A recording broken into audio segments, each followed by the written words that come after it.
Graça e paz, amada igreja. Amém. Bom estar aqui com vocês, faz tempo que eu não os vejo. Amém. Queridos, fiquemos em pé no nome de Jesus, sem mais delongas. Eu tenho uma palavra de vitória para você. É verdade, pode glorificar. Amém. Gente, pastor, o senhor quer enganar a gente? O senhor é só cajado. Não, irmãos, fica tranquilo. Você pode estender a sua mão para cá no nome de Jesus. Pai, esse momento, Senhor, momento de alegria extrema na minha alma. O Senhor sabe como é que eu fico todas as vezes que tenho que ministrar a Tua palavra. Senhor, a mão soa, transpira. Senhor da glória, aquela ansiedade boa. Senhor da glória, não é, Senhor, a expectativa de ser ovacionado, não é a expectativa, Senhor, de ser aplaudido, mas é, Senhor, a expectativa de me colocar, ó Pai, inteiramente como o Senhor quer que eu me coloque como instrumento. E eu não quero falhar nisso, Senhor. Não quero falhar, ó Pai, na condição de vaso, na condição de instrumento Teu, porque é muito precioso, Senhor, para a Tua igreja, Pai, o momento da palavra, o momento da profecia. Uma palavra só, Senhor, pode mudar todo o curso, Senhor, da vida de alguém aqui. Por isso, Pai, aleluia, eu me coloco inteiramente à Tua disposição, como instrumento profético nesta noite, Senhor. Como instrumento, Senhor, aleluias, firme, Senhor, sólido, para ministrar, Senhor, a santa profecia. Fica conosco no nome de Jesus. Amém e amém, Jesus. Graças a Deus. Abra a tua Bíblia, por favor, em 1 Coríntios 1:26. 1 Coríntios 1:26. Agradecer a Deus aqui por algumas pessoas: Sônia Maria, Daniela e Ricardo, Larissa, Lorena e Lucas, Leidson, o irmão ali que foi dito, é Ricardo, né? Ricardo, amém. Deus abençoe vocês no nome de Jesus, amém. Sejam muito bem-vindos à casa do Senhor. Diz assim a palavra: irmãos, considerem a vocação de vocês. Não foram chamados muitos sábios segundo a carne, nem muitos poderosos, nem muitos de nobre nascimento. Amém? Podem se assentar, por favor.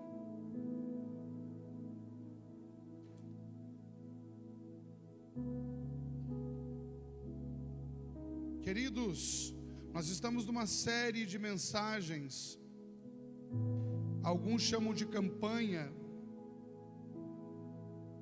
mas na realidade o nosso coração está voltado para o ensinamento da palavra de Deus, a manifestação do Espírito Santo, as revelações que aqui podem ser dadas e as mudanças que aqui podem ocorrer de posicionamento de todos os presentes, amém? Alguma coisa Deus vai fazer com você, isso eu te garanto, querido. Alguma coisa vai acontecer com você, se você der crédito à palavra de Deus, amém? Aleluia. O apóstolo Paulo, eu quero nessa introdução dizer algumas coisas que para alguns vai ser óbvio demais, mas a gente não peca pela obviedade, mas acrescenta e relembra muita coisa, amém? O apóstolo Paulo está pregando a uma igreja, está ensinando uma igreja, escrevendo uma carta a uma igreja, que ela está em constante mudança. É uma igreja que dá muito trabalho à vista de muitos, mas na realidade, esta igreja, ela está sendo alvo do amor do apóstolo Paulo, e o que ela passa serve de exemplo para a posteridade. E você percebe que muitas coisas que aconteciam na igreja de Corinto, muitas coisas que aconteciam lá, ocorreram na igreja através dos séculos e ocorrem até os dias de hoje. A instrução que Paulo dá por causa da bagunça que é a igreja, é uma igreja onde recebe muitos estrangeiros, e muitos se convertem ali na igreja de Corinto, e todos esses que se convertem estrangeiros, eles trazem os seus costumes, eles trazem as suas manias, e eles estão dentro da igreja, e cada um quer fazer uma coisa. E o apóstolo Paulo, ele escreve duas cartas, e alguns estudiosos vão dizer que ele pessoalmente exortou durante muito tempo a igreja, e também há alguns que dizem que ele escreveu até a terceira carta a Corinto, para você ter ideia do cuidado. A cortina de fumaça aqui, eu falo cuidado, mas quando você cuida demais, isso está dizendo alguma coisa, que essa pessoa ou essa igreja, ela está dando muito trabalho, não é? Então está gastando-se tempo com a igreja de Corinto, e para nós isso é muito bom, porque os exemplos permanecem. Para nós isso é muito bom, porque nós pegamos os exemplos e dizemos, não é só na atualidade, sempre existiu problemas, e problemas foram solucionados. O apóstolo Paulo está falando da vocação, e eu fui estudar um pouco sobre a palavra vocação, irmãos.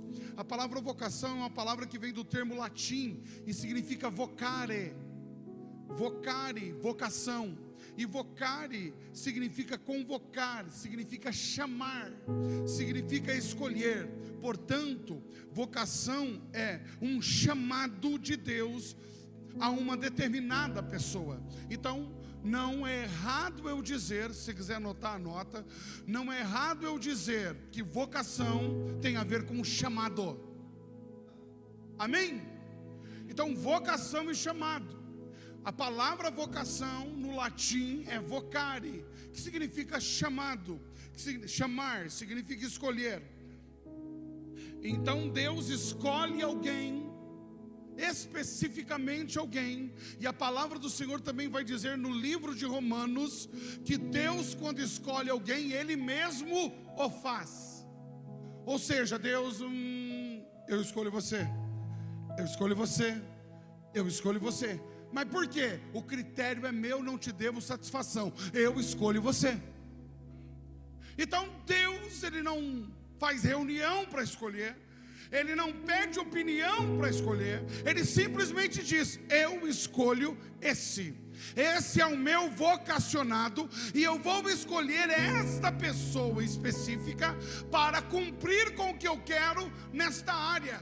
Existem pessoas que foram chamadas por Deus para ganhar uma pessoa para Cristo, e essa pessoa, por exemplo, Billy Graham, ganhou milhões de almas. Então eu quero que você entenda que talvez o teu chamado, a tua vocação, seja para fazer uma coisa só a tua vida inteira. Você vai servir a Deus, você vai estar na igreja, vai ser dizimista, vai ser ofertante, e Deus te escolhe então para fazer uma coisa apenas, e você faz aquilo com excelência, cumpre com o teu chamado, e aí você parte para a glória. Mas o efeito, a frutificação em cima daquilo que você fizer, vai ser glorioso para a glória do Senhor, amém? Então não existe aquele que esteja numa igreja e diga, eu apenas sou um leigo, eu apenas sou membro de banco. Todos, para alguma coisa, foi chamado ou vocacionado. E é isso que eu vou tentar nessa noite transmitir para você, porque talvez você está aqui dentro e dizendo, mas eu sou carente das bênçãos de Deus, eu sou apenas um pedinte espiritual, eu sou alguém que não tenho capacidade para nada. É mentira de Satanás, porque depois desta palavra, o Senhor vai mexer, aleluia, com os seus sentidos, e você vai se sentir capaz para a glória de Deus, e Deus irá te usar, aleluia. Eu não sei se para fazer muito, ou se para fazer pouco, mas eu sei que Ele irá te usar. Quantos recebem essa palavra? Vira para o lado e diz o seguinte, quer que desenha cabeção? Não esquece o cabeção, viu, no final aí. Olha para mim, por favor.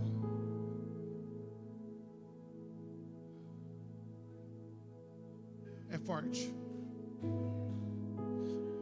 O Espírito Santo está aqui na casa. O Espírito Santo está agindo. Ei, Deus. É um convite de Deus para uma pessoa viver uma vida específica, com um propósito particular, em um determinado estado de vida. Estado de vida, lembre-se disso. Estado de vida, modo de viver. É um chamado interior, uma inclinação para servir e amar aquilo da qual foi chamado, manifestando e manifestado através dos dons, talentos e habilidades que a pessoa possui. Dons, ação sobrenatural. Habilidade, ação contraída para fazer algo com excelência. Então muitos têm a ação sobrenatural, o vocacionado. A pessoa está lá no campo, está lá cuidando de ovelha, e de repente é chamado, o papai está te chamando lá na casa, que tem o profeta, o sacerdote, o juiz, chamado Samuel, está na nossa casa. Samuel na nossa casa? É, Samuel na nossa casa. E ele falou que ninguém vai se assentar à mesa para comer enquanto você não chegar. Enquanto você não chegar. Mas eu não sou homem de guerra, eu não sou nada, eu sou o menor da casa. Enquanto você não chegar. Mas eu estou com um urso, eu estou com um leão aqui amarradinho, eu estou aqui com um lobo amarrado, eu preciso cuidar das ovelhas. Deixa eu aqui. Eu sou o mais velho da casa, o irmão mais velho aqui. Eu cuido para você e você vai até a casa, porque enquanto você não chegar, e se for você, depois eu vou. Enquanto você não chegar, enquanto ele não te ver, presta muita atenção nisso. O menor da casa, o rejeitado, porque ninguém se lembrou dele, mas Davi não chegou ainda. Davi está lá no pasto. E poderiam dizer, mas Davi não chegou ainda. É para todos os filhos de Jessé estarem na casa. Foi isso que nós ouvimos quando o profeta chegou. Mas não tem problema, jamais poderia ser ele. Jamais poderia ser ele. Era exatamente o rejeitado. É exatamente a que era prostituta. É exatamente aquele que era ladrão. É exatamente aquele que era um viciado. É exatamente aquele que era um fracassado. Era exatamente aquele que era um falido. É exatamente aquele que não era para ser, que era rejeitado por todos. É exatamente esse que Deus pega, dá um banho no sangue de Jesus e fala: ei, eu estou te tirando da morte e te colocando para a vida. Eu sou o teu Deus e estou te chamando para algo específico neste tempo. Levanta a tua mão para receber, porque eu sinto a glória de Deus aqui para liberar esta palavra. Hoje o seu chamado será ativado pelo céu. Aleluia, aleluia. Então para de se menosprezar. É claro que eu vou dar uma chamadinha básica. Para de se menosprezar. Para de dizer que você é pequeno. Para de dizer que você não tem capacidade. Para de dizer que você não vai produzir, não vai crescer. Para de dizer que vai continuar tudo a mesma coisa. Porque Deus está dizendo: eu sou um Deus de grandes coisas e eu não chamo ninguém para pequenas coisas. Receba esta palavra. Aleluia!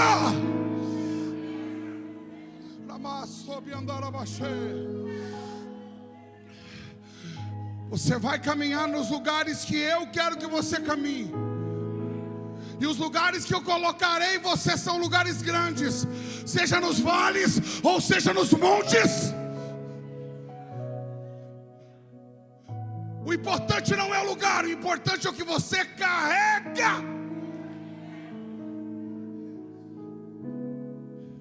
É um estilo de vida. O vocacionado, o chamado, escolhido por Deus, ele tem um estilo de vida peculiar.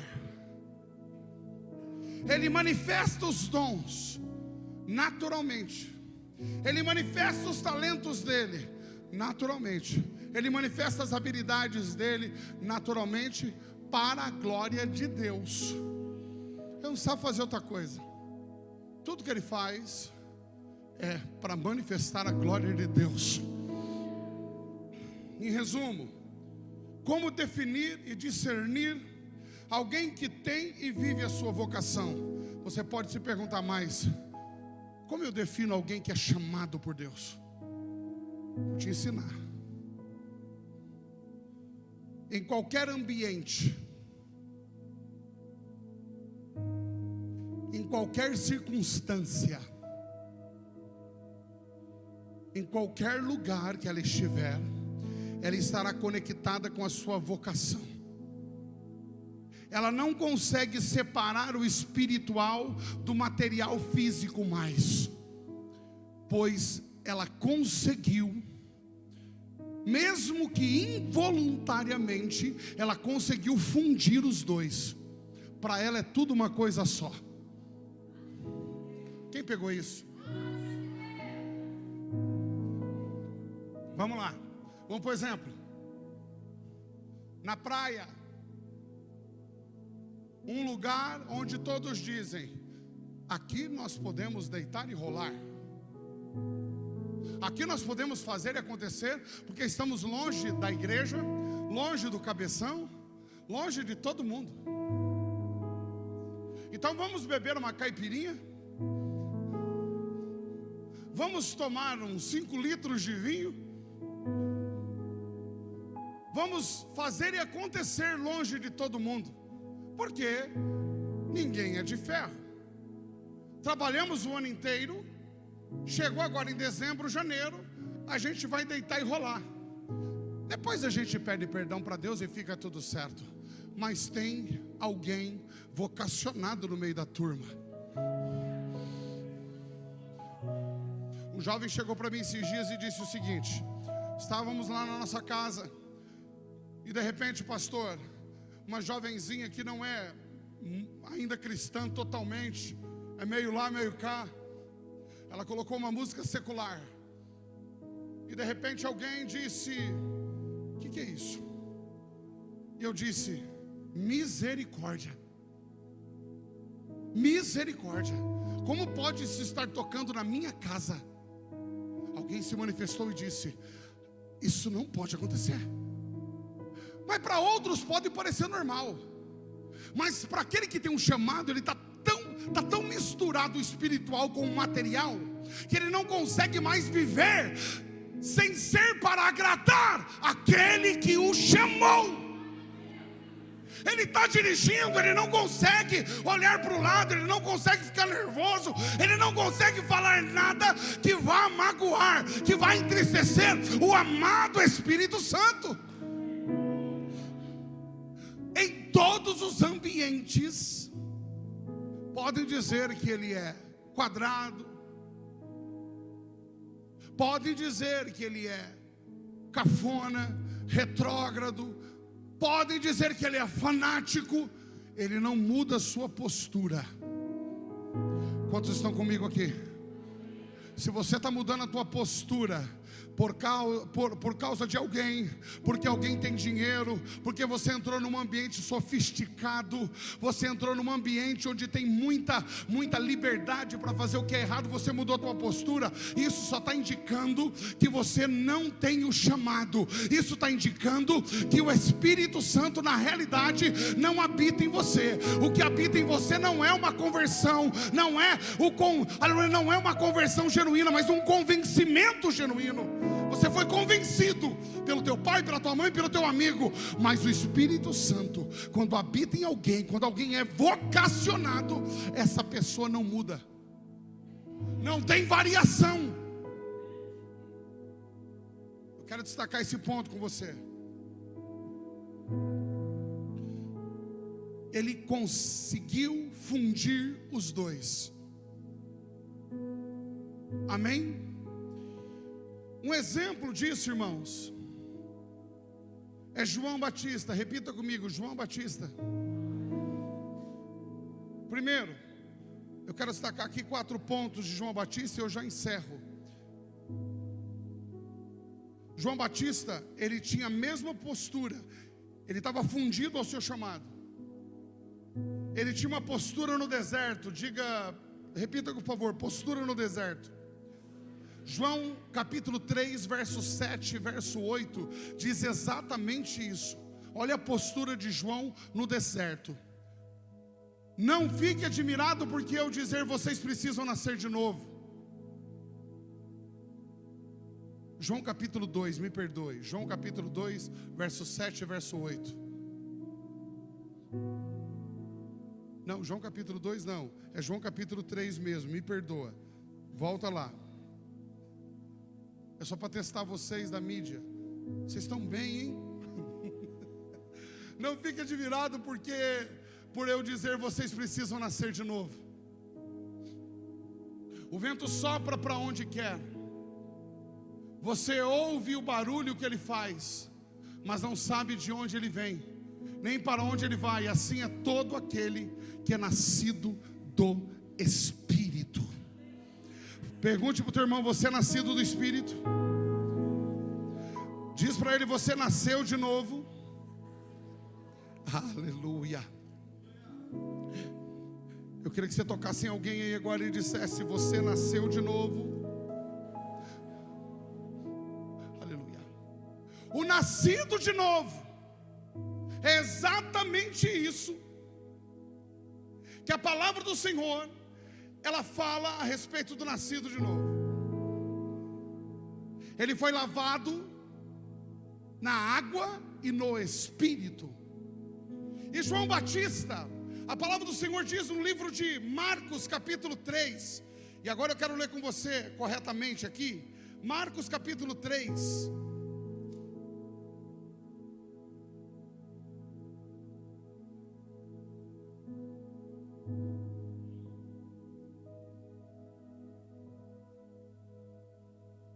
Aleluia.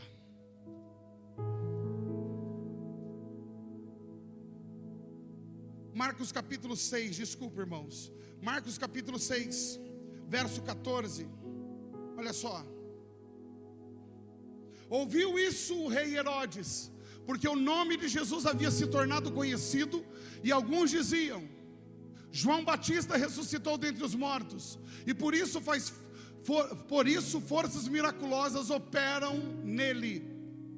Outros diziam: é Elias. Ainda outros diziam: é profeta, como um dos antigos profetas. Herodes, porém, ouvindo isso, disse: é João, a quem eu mandei decapitar, que ressuscitou.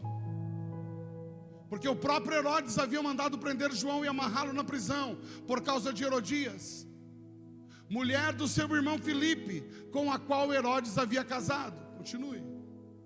Porque João lhe dizia: você não tem o direito de viver com a mulher do seu irmão. Escuta isso, João foi decapitado. Lá no deserto a gente lembra do que João falava: arrependei-vos, raça de víboras. A postura de João no deserto era: quem vos ensinou a fugir da ira futura? Postura no deserto. E a palavra do Senhor diz que os principais dos sacerdotes, os fariseus e os anciãos iam no deserto ter com João para serem batizados. E ele falava abertamente aos maiorais, aqueles que tinham poder, como mandaram matar Jesus, aqueles que podiam dizer a João Batista: nós vamos te matar.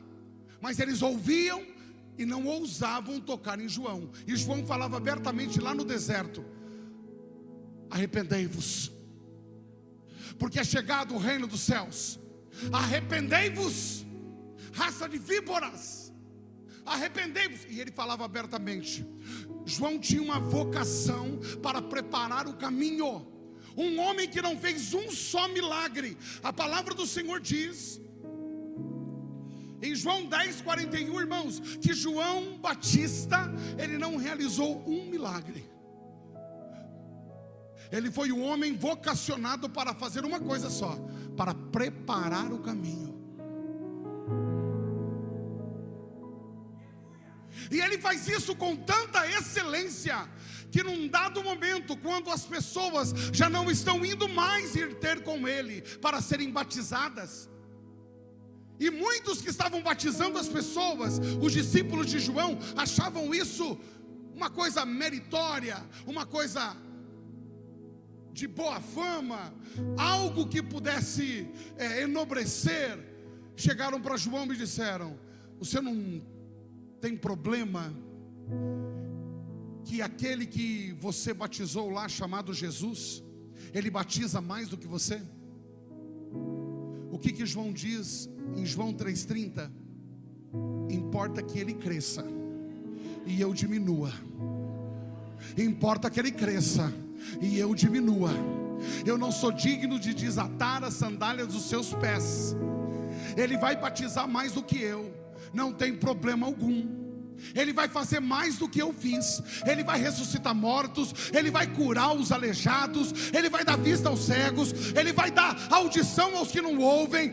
Importa que ele cresça. Você entende a visão daquele que é chamado por Deus? Você entende a vocação desse homem? Esse homem em nada a não ser glorificar o nome do Cristo, o nome do seu Deus, aleluia. Aquele que é chamado por Deus, ele não tem mais preocupação com as glórias desta terra. Aquele que é chamado por Deus, ele não tem mais preocupação, aleluia, com o status dessa terra, com os holofotes dessa terra. Ele não tem mais preocupação, aleluia, com o que há de vir de errado, com aquilo que o governo está dizendo, com aquilo que as pessoas estão dizendo. Ele tem uma só preocupação: ele está preparando o caminho. Ele está preparando o caminho. Ele é cheio de Deus, ele é cheio do Espírito Santo. Ele não tem a mente presa nas coisas terrenas. Eu profetizo nesta noite, no nome de Jesus, que o teu chamado será despertado, e você não se preocupará mais com nada desta terra, porque o alto céu é o teu lugar, aleluia. Bendito seja o nome do Senhor. João tinha uma postura que me agrada demais.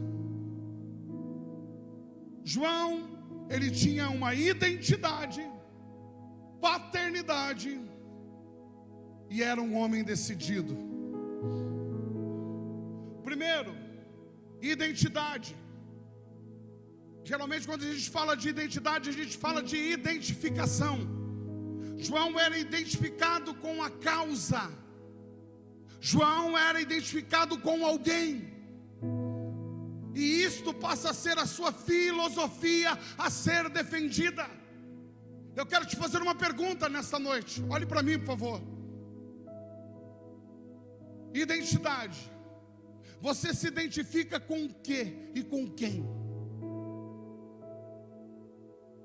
Se alguém olhar para você sem te conhecer hoje, alguém que observou os seus atos nos últimos 30 dias, ao cabo de 30 dias essa pessoa vai dar um relatório ao teu respeito. E a pergunta que o pastor Rogério vai fazer para essa pessoa que te observou é: com o que ela se identifica? Observando os bastidores, observando o que ela vê diariamente, observando a fala, observando as reações. Quando ela é agredida verbalmente, as reações desta pessoa, com quem e com o que ela se identifica? Eu quero que você responda para você mesma. Eu quero que você responda para você mesmo. Com quem você está se identificando? Talvez esse ângulo de identidade você não tinha percebido ainda e não tinha imaginado, mas eu quero te perguntar: com quem você está se identificando? causa que você defende, a fé que você professa ter, ela é realmente aquilo que você vive? A tua fé te levará a Deus? O teu posicionamento atual, ele te levará a se encontrar com Cristo, se você partir hoje daqui? Identidade. Não havia variação no discurso de João. Me chama muita atenção a vocação de João Batista. Não havia variação. Ele era uma coisa no deserto e era uma coisa no palácio. No deserto ele falava: arrependei-vos. Em outras palavras, arrependei-vos, canalhas, vocês que estão deturpando a religião, vocês que estão presos na obscenidade, vocês que destroem os costumes bons da lei, arrependei-vos. Lá no palácio diante do rei, não tinha lícito ter essa mulher, porque é a mulher do teu irmão, na cara do rei, confrontando o rei.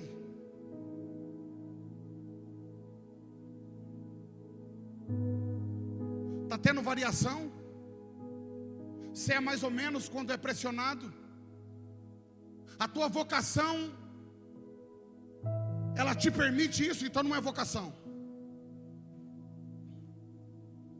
A tua vocação, ela agrada homens, agrada mãe, agrada pai, agrada pastor, agrada patrão.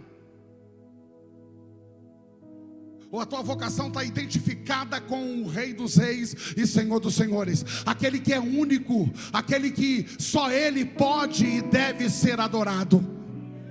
Identificação.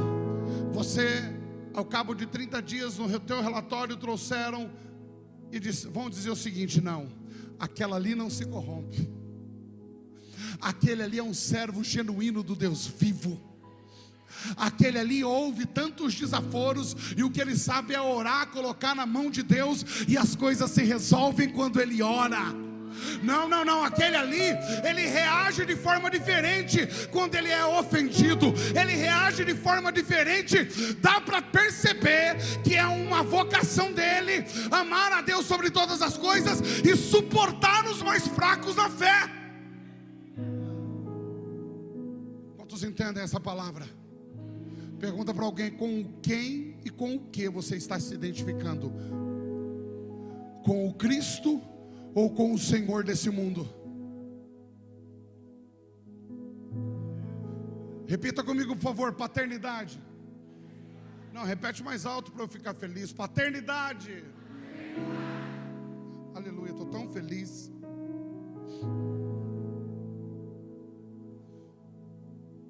João, com a sua vocação, ele tinha segurança em quem e o que foi gerado nele. Quem o gerou? Paternidade está falando de geração. Amém? Paternidade está falando de DNA. Você entende isso? Paternidade está falando de quem eu sou filho, de quem me gerou, de quem me pegou lá do monturo e me colocou onde eu estou.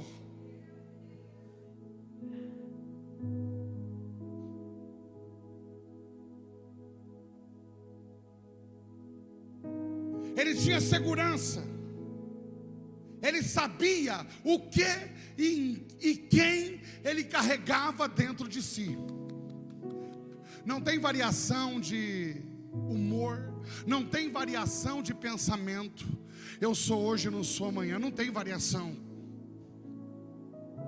Eu sou um na guerra, eu sou o mesmo em tempos de paz.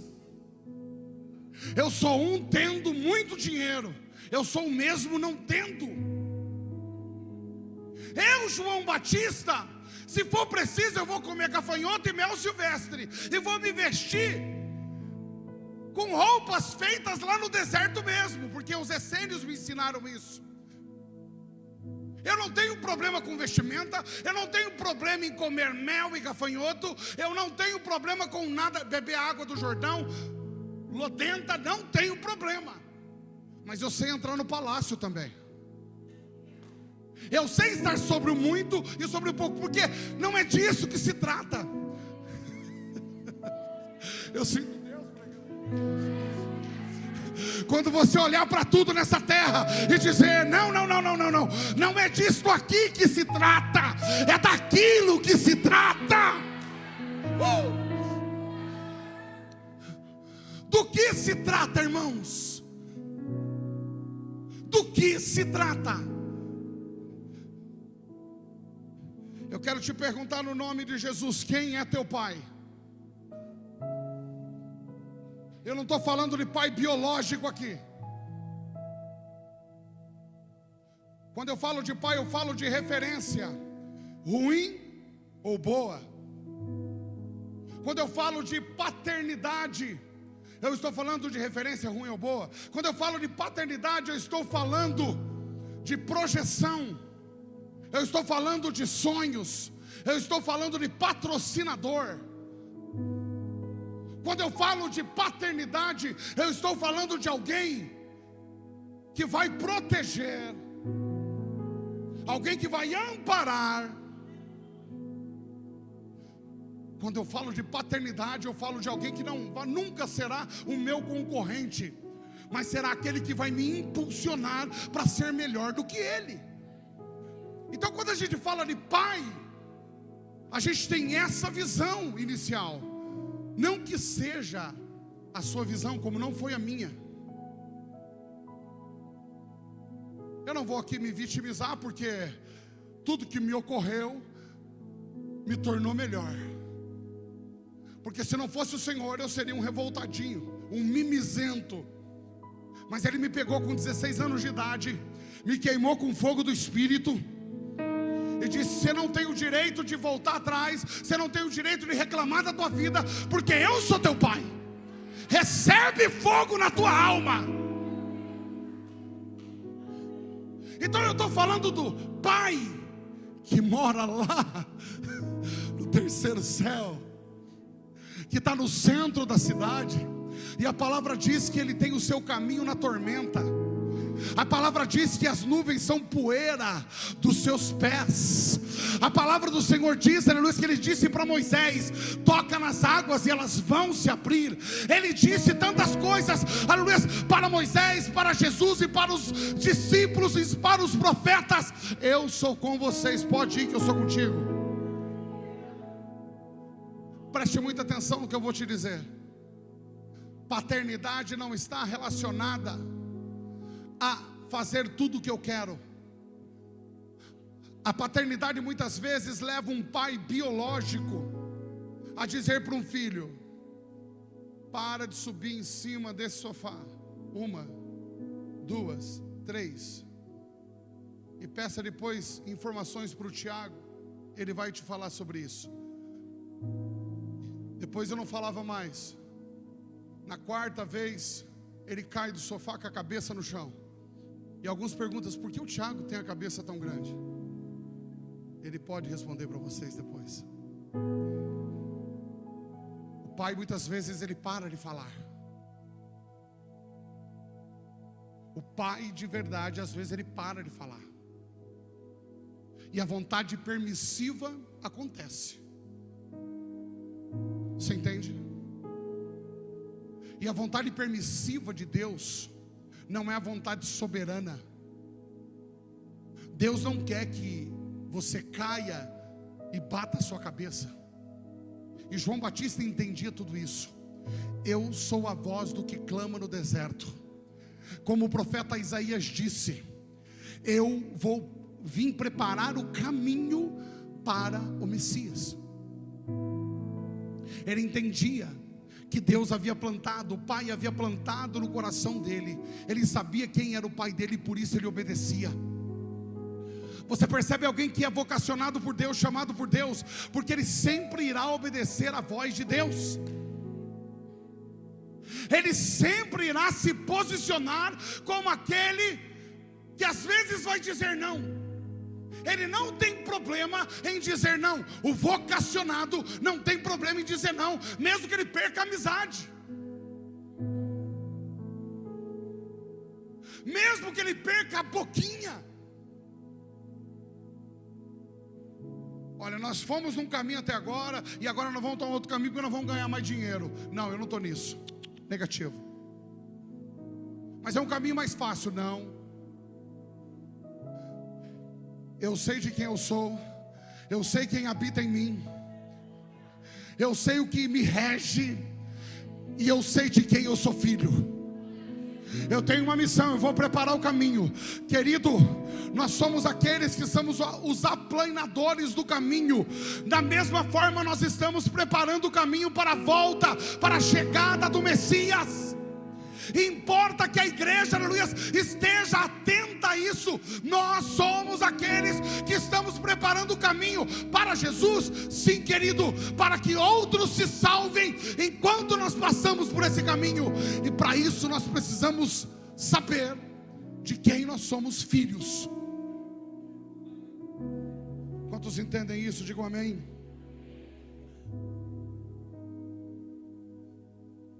Era um homem decidido, João Batista.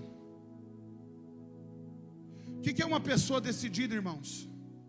A pessoa decidida, ela avalia rápido a situação e toma uma decisão, com base em todas as possibilidades que analisou, e depois conclui e não muda o seu posicionamento depois de tomar a decisão. Sabe o que está acontecendo nos dias de hoje? Eu vou te falar. Atendendo, irmãos, muita gente, eu chego à conclusão que as pessoas querem mastigado. E está cada vez pior isso. E não é para uma criança de 3, 4 anos de idade. É para marmanjos às vezes, de 30, 40, de 20 anos de idade, 30, 40 anos de idade, 50.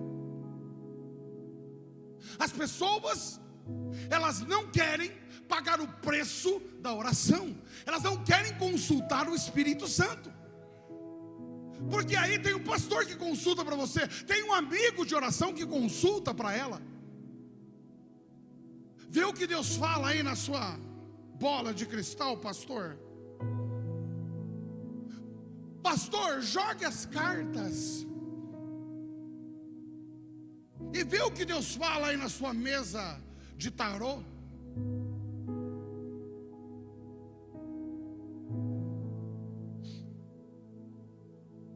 Um dia eu brinquei com o irmão e falei assim: o senhor quer o quê?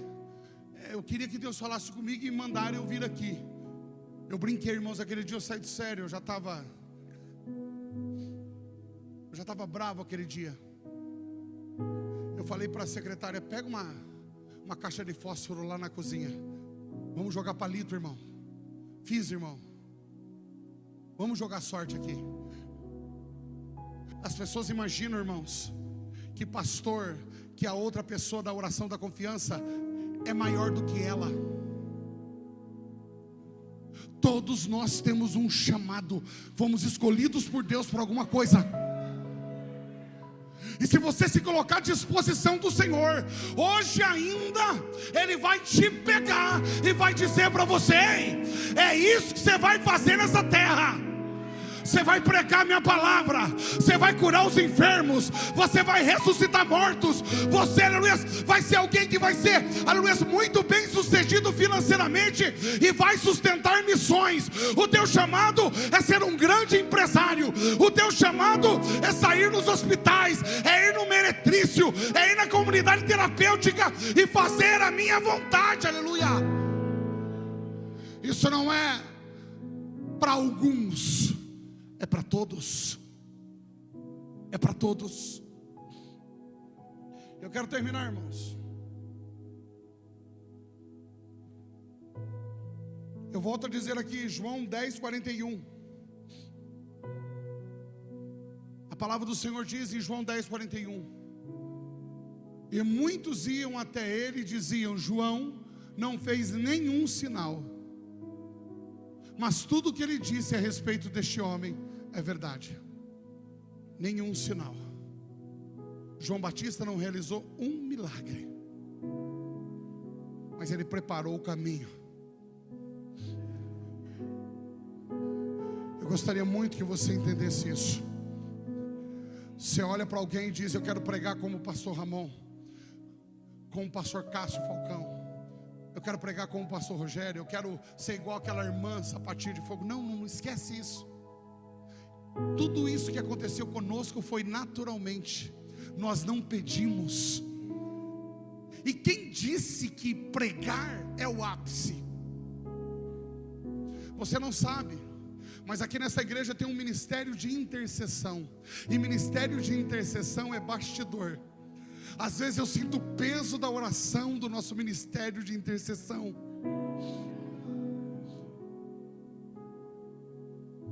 Existem pessoas que não aparecem, que têm um peso poderoso no que fazem. Tem irmãos aqui dentro desta igreja que ganham almas toda semana para Jesus.